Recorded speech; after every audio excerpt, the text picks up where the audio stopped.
दोस्तों नमस्कार। आज के इस वीडियो में मैं आपको एमएस एक्सेल में 25 फार्मूले लगाने का तरीका बता रहा हूँ। ये सभी फार्मूले आपके यूजफुल है, वर्किंग में आपकी हेल्प करेंगे।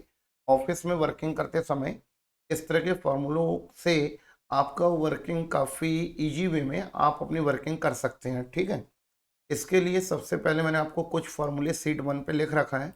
ये हो गए आपके सिंपल फार्मूले। सिंपल फार्मूलों से मेरा मीनिंग ये है, फॉर एग्जांपल कि आपको सम का फार्मूला यूज करना है तो आपको इधर पे लिखना होगा इक्वल। एमएस एक्सेल में इक्वल लगाना कंपलसरी है, क्योंकि इक्वल के बगैर इक्वल टू है ना, बराबर का साइन आप इसको लगाइए और इसके बाद ही आप कोई भी फार्मूला यूज कर सकते हैं। सबसे पहले मैंने आपको बताया सम। यहाँ पर सम का फॉर्मूला लिखने के लिए मैंने सम टैब बटन से आगे बढ़ाया और यहाँ पर मैंने कुछ वैल्यू लिख रखी है। इस वैल्यू को मैंने सेलेक्ट किया। इसके बाद जैसे ही मैं ब्रैकेट क्लोज करूँगा, टैब बटन से आगे बढ़ाऊंगा, ब्रैकेट अपने आप क्लोज हो जाएगा। ठीक है, इस तरह से आपने देखा कि इसका जो टोटल है 354, इस वैल्यू का टोटल। ठीक है, इसको बोलेंगे सम। नेक्स्ट है काउंट। काउंट का मीनिंग होता है गिनना। इक्वल काउंट, ब्रैकेट ओपन, साथ ही साथ अपन ब्रैकेट ओपन करने के बाद अगेन इसको सेलेक्ट करेंगे और ब्रैकेट क्लोज करके एंटर। आपने देखा इस पे 7 7 मीन्स ये जो वैल्यू है A1 B1 C1 D1 और इस तरह से G1, ये जो है नंबर ऑफ 7, ये हो गया काउंट। ठीक है, 1 2 3 4 5 6 7, इस तरह से। अगला कॉन्सेप्ट हमारे पास होता है काउंट ए। ठीक है, काउंट ए जो है ये किसके ऊपर वर्क करता है, जानकारी के लिए बता दूं, काउंट का मीनिंग होता है गिनना। ठीक है, लेकिन यदि मैं काउंट पे ये मैंने जो एबीसी लिख रखा है, यदि मैं इसको गिनूंगा तो नहीं आएगा। जैसे for example equal count, bracket open, और मैंने इसको सेलेक्ट किया अल्फ़ाबेट को और ब्रैकेट क्लोज किया तो 0 आ गया। देखा आपने, मतलब सिंपल है। काउंट जो है ये न्यूमेरिकल वैल्यू पे काम करेगा। जैसे फॉर एग्जांपल काउंट लिख के मैंने ब्रैकेट ओपन किया और ये न्यूमेरिकल वैल्यू सेलेक्ट किया तो ये आ रहा है 7। और काउंट ए जो है ये न्यूमेरिकल और अल्फ़ाबेट दोनों को काउंट कर लेता है। ठीक है, अब जैसे फॉर एग्जांपल मैं आपको बता रहा था कि count A equal count A bracket open, यदि मैं इसे भी सिलेक्ट करूँगा तो ये इसे कैलकुलेट कर लेगा। ये बता दिया 7, लेकिन आपने देखा था कि काउंट अल्फ़ाबेट को काउंट नहीं कर रहा था, जबकि काउंट ए अल्फ़ाबेट और न्यूमेरिकल दोनों को काउंट कर लेगा। काउंट ए, यहाँ पर मैंने अब्सेंट प्रेजेंट करके कुछ लिखा हुआ है, इसको मैंने सेलेक्ट किया यहाँ से यहाँ तक और इसी के बाद मैंने ब्रैकेट क्लोज किया। ब्रैकेट क्लोज करने के बाद इसको अपन ने एंटर कर दिया तो ये आ गया आपका 9। 9 मीन्स 1 2 3 4 5 6 7 8 9, इस तरह से। यहाँ पर ये हो गया काउंट। ठीक है, इसी के बाद मैं आपको काउंट ब्लैंक के बारे में बताता हूँ। काउंट ब्लैंक का फंडा क्या है, जैसे फॉर एग्जांपल मैंने यहाँ पर कुछ वैल्यू ऐड कर रखी है। आपने देखा कि D1 में D5 पे ये खाली है, करेक्ट। अब जैसे फॉर एग्जांपल मैं करता हूँ काउंट ब्लैंक। ठीक है, काउंट ब्लैंक का मीनिंग क्या होता है, इक्वल काउंट और काउंट के बाद अब मैं आपको बता रहा था काउंट ब्लैंक। ठीक है, ये फॉर्मूला नीचे आ गया है। काउंट ब्लैंक, मैंने इस पर क्लिक किया, सॉरी, टैब बटन से ब्रैकेट ओपन किया और मैंने इसको यहाँ से यहाँ तक सेलेक्ट किया, ब्रैकेट क्लोज देन एंटर। क्या हुआ, काउंट ब्लैंक, क्योंकि इसमें इधर से यहाँ तक के बीच में ये वाला सेल खाली है, इसको बोलते हैं काउंट ब्लैंक। अगला कॉन्सेप्ट हमारे पास होता है काउंट इफ। काउंट इफ का कॉन्सेप्ट क्या है, जैसे फॉर एग्जांपल जब हम अटेंडेंस सीट बनाते हैं, सैलरी सीट वगैरह बनाते हैं, अटेंडेंस सीट पे मेरे को देखना है कि इसमें कितने प्रेजेंट है, कितने हाफ है और कितने अब्सेंट है। उस कंडीशन में हमें फार्मूला यूज करना पड़ता है काउंट इफ। काउंट इफ, फिर मैंने यहाँ से A1 से लेके A3 से लेके I3 तक इसको सेलेक्ट किया और ब्रैकेट अभी क्लोज नहीं करना है क्योंकि अपन चला रहे count if comma criteria, criteria में मैंने डाल दिया मान लीजिए पी। इसमें क्या करेगा, ये जितने भी पी होंगे, इस तरह से मैंने ब्रैकेट ऑफ किया और ब्रैकेट डबल इन्वर्टेड के अंदर मैंने लिखा पी और ब्रैकेट क्लोज करके एंटर। ये आ गया 5। सपोज मान लीजिए कि मैंने यहाँ पर पी की जगह, मतलब ये कि फॉर एग्जांपल मेरे को अपसेंट देखना है, तो मैंने फार्मूला लगाया count if bracket open range. ये जो रेंज ऑप्शन दिखा रहा है इसके लिए मैंने इसको अगेन इधर से यहाँ तक सेलेक्ट किया कॉमा, और डबल इन्वर्टेड कॉमा के अंदर मैंने यहाँ पर लिख दिया मान लीजिए A, correct, bracket close then enter. ये आ गया 2। मतलब इस तरह से मैं प्रेजेंट अपसेंट हाफ कैलकुलेट कर सकता हूँ, ठीक है। अगला कॉन्सेप्ट है मैक्स। मैक्स मतलब मैक्सिमम संख्या, बड़ी संख्या। फॉर एग्जांपल इसमें से यहाँ तक मेरे को बड़ी संख्या निकालनी है, तो बड़ी संख्या निकालने के लिए सबसे पहले मैंने फॉर्मूला यूज किया इक्वल मैक्स, MEX। मैक्स लिख के मैंने ब्रैकेट ओपन किया और इसको मैंने यहाँ से यहाँ तक सेलेक्ट किया, करेक्ट, ब्रैकेट क्लोज करूँगा और एंटर करूँगा तो ये आ गया आपका मैक्स। मैक्स मतलब मैक्सिमम संख्या 99। अगला हमारे पास है मिनिमम, MIN, जिसके लिए हम फॉर्मूला यूज करेंगे MIN ब्रैकेट ओपन। ये बोल रहा था नंबर, मैंने यहाँ से A1 से लेके G1 तक सेलेक्ट किया और ब्रैकेट क्लोज करके एंटर किया तो ये आ गया मिनिमम। ये आपका मिनिमम हो रहा है 15, करेक्ट।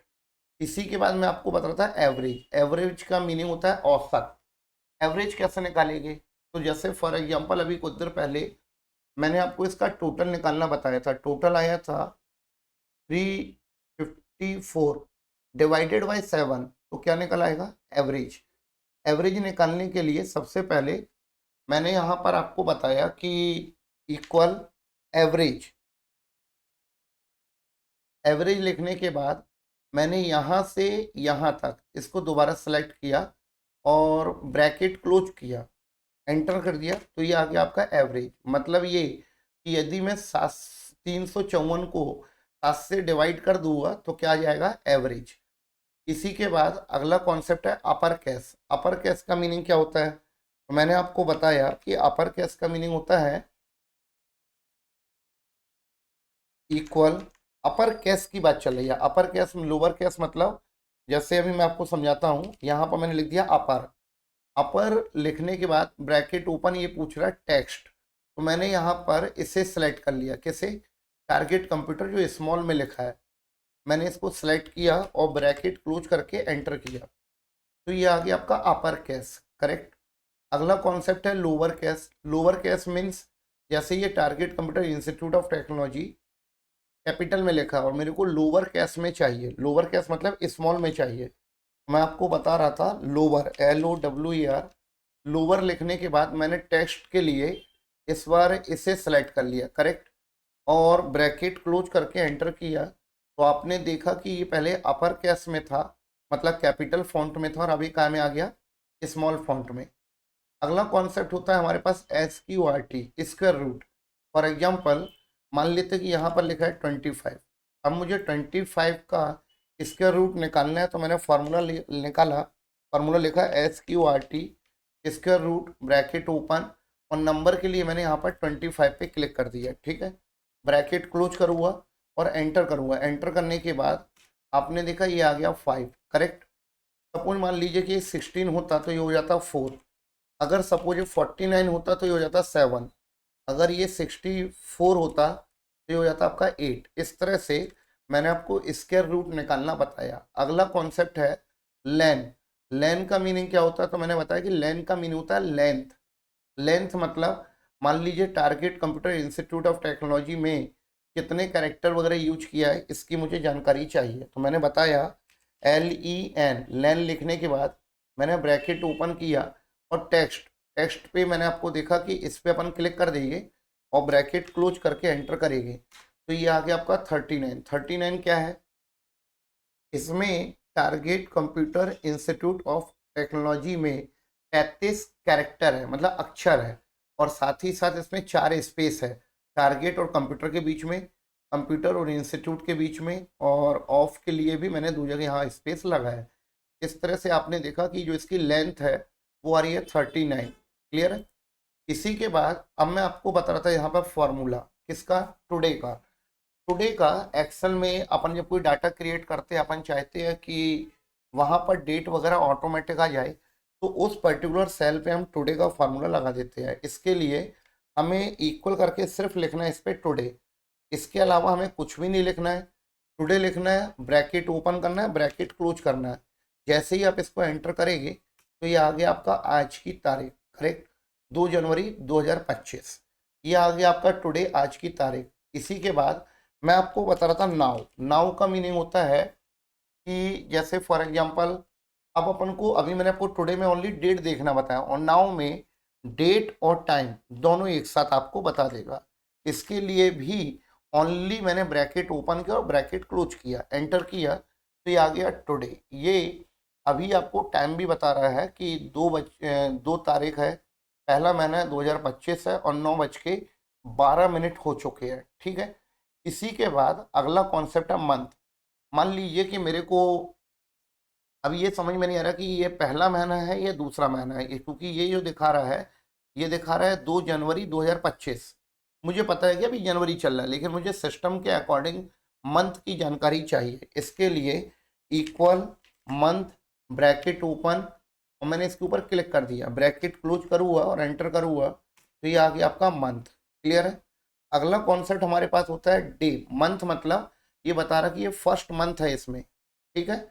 अब इसी के बाद डे। डे मीन्स डेट, मेरे को डेट देखना है, तो मैंने बताया इक्वल, इसके लिए मेरे को टाइप करना पड़ेगा डे, ब्रैकेट ओपन, और सीरियल नंबर के लिए मेरे को डेट पे क्लिक करना पड़ेगा। जैसे ही मैंने डेट पे क्लिक किया और ब्रैकेट क्लोज करके एंटर किया तो ये आ गया आपका डेट। मतलब ये 2 तारीख का है, पहला महीना है, और ईयर का तो आपको पता ही है, इक्वल वाई ईयर। ईयर लिख के मैंने ब्रैकेट ओपन किया और इस पर क्लिक किया और ब्रैकेट क्लोज किया तो ये आ गया आपका ईयर। ठीक है। इस तरह से आपने देखा कि ये आपका ईयर 2025 2025 आपका ईयर दिखा रहा है। इसी के बाद मैं आपको अगला फार्मूला बताने वाला हूँ। यहाँ पर आप देखेंगे राउंड ऑफ। राउंड ऑफ क्या होता है? जैसे राउंड ऑफ का मीनिंग ये होता है कि चिल्लर पैसे। राउंड ऑफ जो होता है इसका कॉन्सेप्ट ये होता है कि जैसे सपोज मान लीजिए चिल्लर पैसे यदि 50 पैसे के ऊपर है तो फिर वो जुड़ेगा 1 रुपये, करेक्ट। यदि 50 पैसे के चिल्लर पैसे नीचे है, फॉर एग्जाम्पल ये लिखा है 107 रुपये 40 पैसे, तो राउंड ऑफ करने पे कितना आएगा? ओनली 107 रुपये। ठीक है। ये लिखा था 106 रुपये 70 पैसे, तो राउंड ऑफ किया तो कितना आ रहा है? 107 रुपये। मैं आपको राउंड ऑफ का फॉर्मूला बता रहा था। मान लीजिए कि यहाँ पर कुछ वैल्यू लिखी है और वैल्यू लिखने के बाद मेरे को यहाँ पर इसका राउंड ऑफ चाहिए। मान लीजिए कि मेरे को यहाँ पर चाहिए इसका राउंड ऑफ। क्लियर है। तो फार्मूला में यूज करूँगा equal round, ROUND, round, bracket open. अब ये बोला नंबर, तो नंबर के लिए मैंने किस पे क्लिक कर दिया? इस वाली वैल्यू पे, कॉमा 0 लगाना होगा मेरे को। राउंड ऑफ करने के लिए मैंने इसको यहाँ पर 0 लगाया और ब्रैकेट क्लोज किया और एंटर किया, तो आपने देखा 105 रुपये 50 पैसे की जगह इसने क्या ले लिया? 106 रुपये। ठीक है।